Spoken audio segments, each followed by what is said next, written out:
조용 안 하면 나 난동 부릴 거야. 어디 지금 시작을 했는데. 인류 역사 함께한 질병, 결핵. 봅시다. 결핵은 원래 동물에게서 발생한 질병이 사람에게 전파된 인수, 사람과 동물 공통의 전염병의 하나이다. 수천 년의 것으로 짐작되는 사람의 뼈에 그 흔적이 발견된 것으로 보아 결핵은 인류 탄생과 함께 발생한 질병으로 추정된다. 여기까지.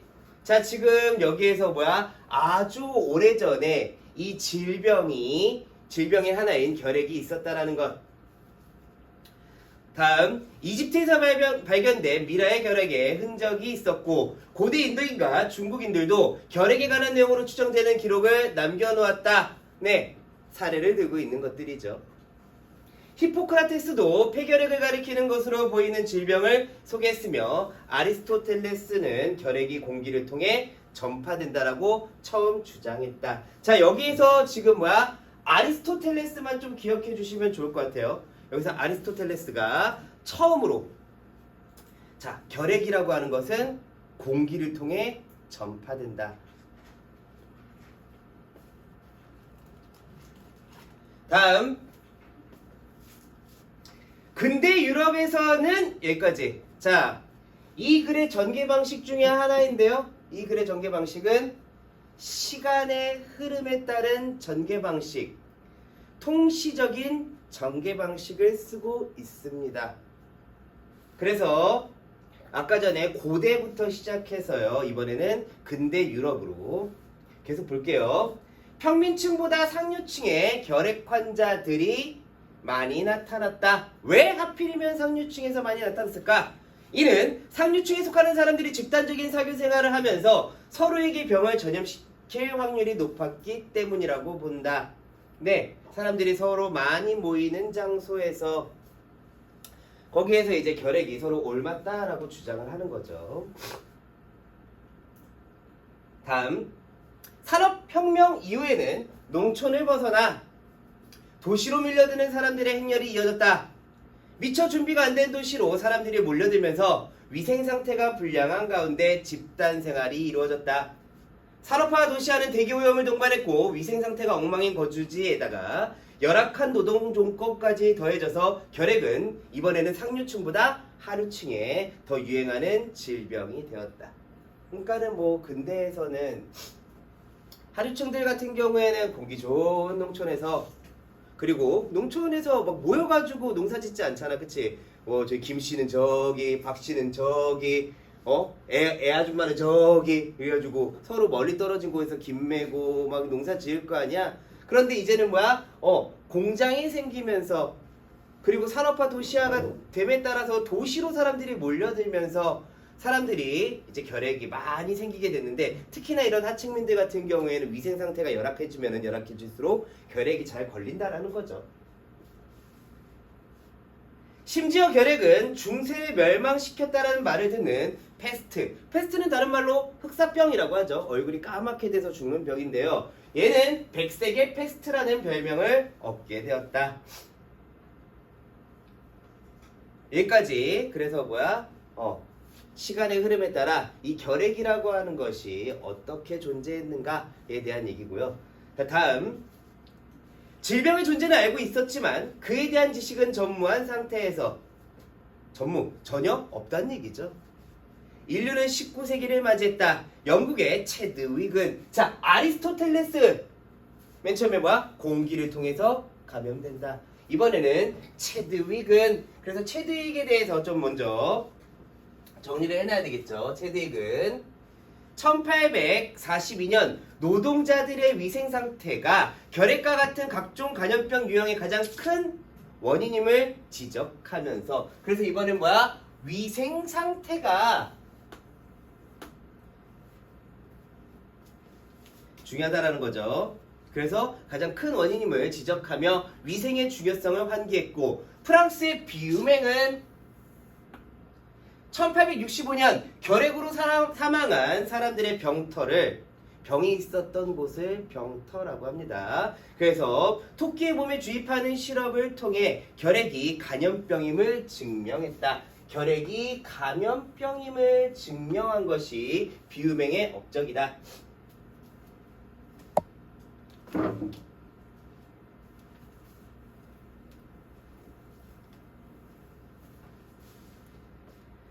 그리고 1882년 독일의 코흐가 결핵의 원인균을 분리하는 데 성공하였고 원인균을 분류하는 데 성공하였다.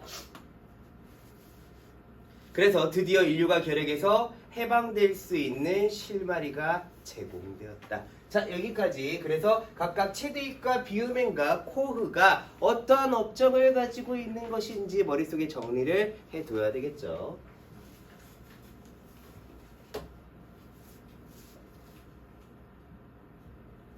자, 여기 코흐의 얘기를 좀 더 하고 있는데요.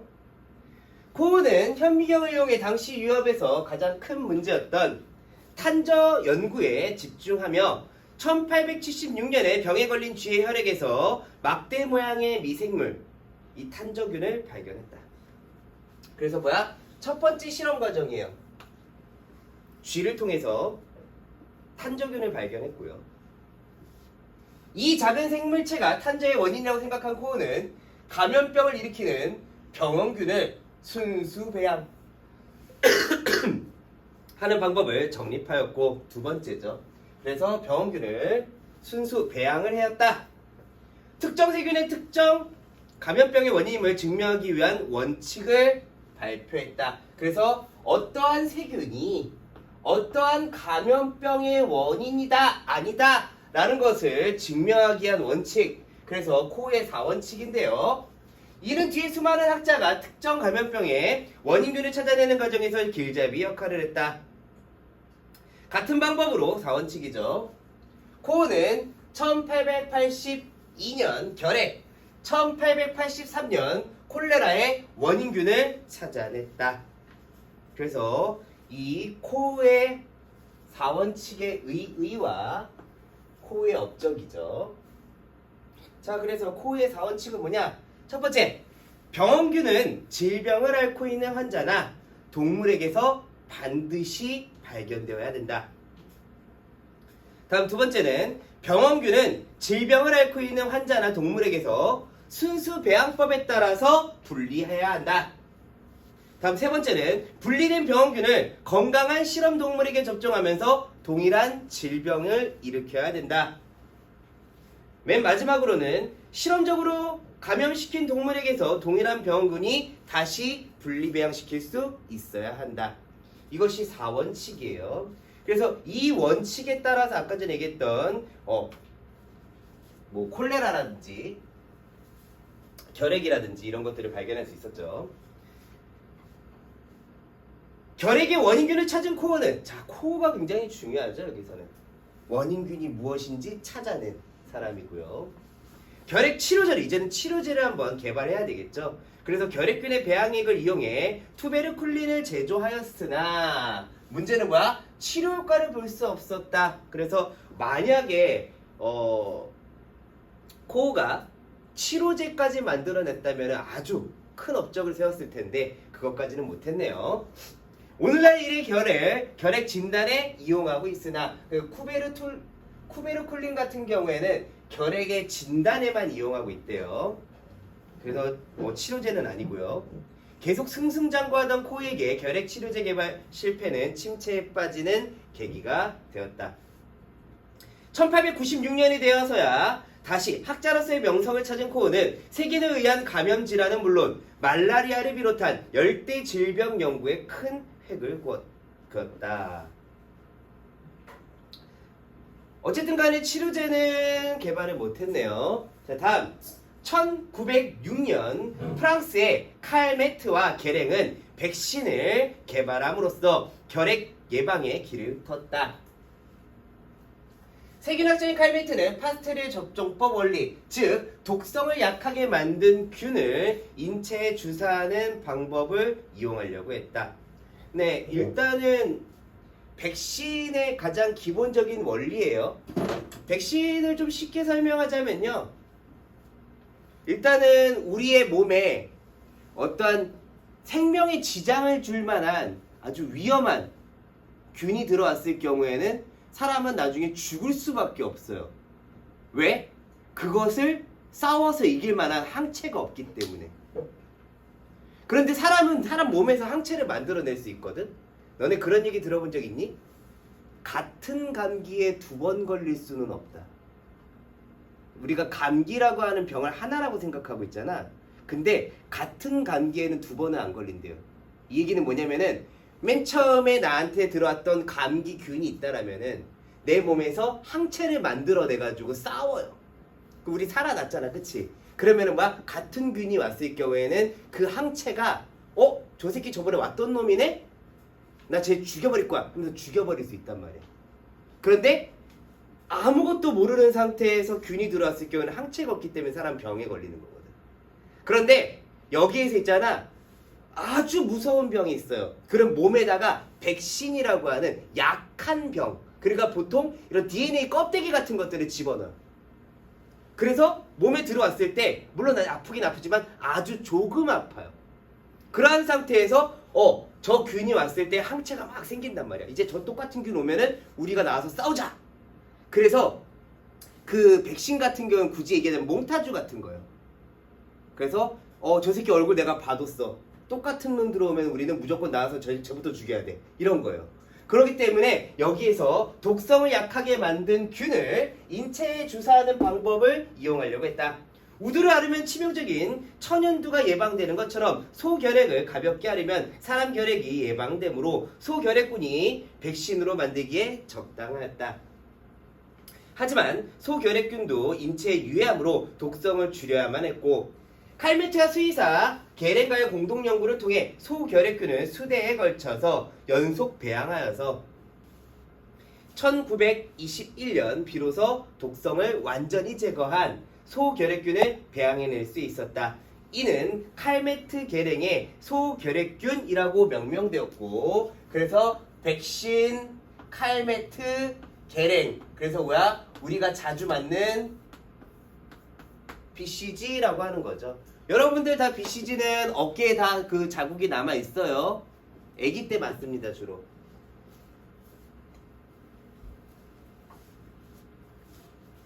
그래서 이 BCG는 오늘날 결핵 예방 접종에 사용되는 백신의 이름이다. 자, 그래서 BCG는 뭐라고요? 결핵 예방 접종을 하는 것을 이제 그 BCG라고 하고요. 수천 년간 인류를 괴롭혀온 결핵의 원인균과 예방법을 알아냈지만 결핵을 치료하기까지는 좀 더 기다려야만 했다. 그래서 아까 전에 원인균을 발견한 사람은 코흐, 예방법을 알아낸 사람은 칼메트와 게렉. 그런데 아직까지 치료제를 만들기에는 조금 시간이 많이 걸렸다라는 거예요. 생물학자인 왁스먼은 또 어떤 일을 했느냐? 흙이 들어있는 용액에 노출된 세균이 죽어버리는 현상을 발견하고 흙 속에서 세균을 죽이는 물질을 찾아내기 위한 연구를 진행하였다. 그러니까는 이 사람이 가설을 세운 게 이런 거죠. 흙이 들어있는 용액에다가 세균을 집어넣는데 세균이 죽었네? 그러면 이 사람이 세운 가설은 뭐야? 흙 속에는 이러한 세균을 죽이는 무엇인가가 존재하지 않을까? 이걸 생각해낸 거죠. 그래서 흙 속의 세균을 죽이는 물질을 찾아내기 위한 연구를 진행했다. 왁스먼은 흙 속에선 눈에 보이지 않는 미생물이 자신의 영역을 지키기 위해 끊임없이 자리다툼을 하며 여기서 뭐야? 어떠한 미생물이 있다라는 걸 발견한 거야. 토양이라는 환경에 가장 잘 적응한 존재들만 살아남게 된다는 사실을 알게 되었다. 사람을 죽게 하는 결핵균조차 토양에서는 살아남지 못했다. 왁스먼은 토양에 다양한 미생물이 있으며 그 수가 아주 많다는 사실을 착안했다. 그리하여 토양의 미생물 가운데 병영균을 죽여버리는 물질을 분비하는 미생물이 존재할 것이라는 가설을 세우고 이 가설을 검증하기 위한 연구를 진행하였다. 이 가설과 관련한 문제들은 많이 나와요. 그래서 가설이 뭐라고?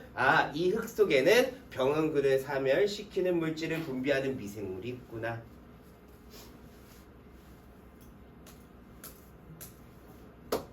그래서 가설과 검증 과정이 드러나는 과학 분야의 글의 특성이다. 그래서 과학 분야의 그 글의 특성도 좀 이해해 주시면 좋아요.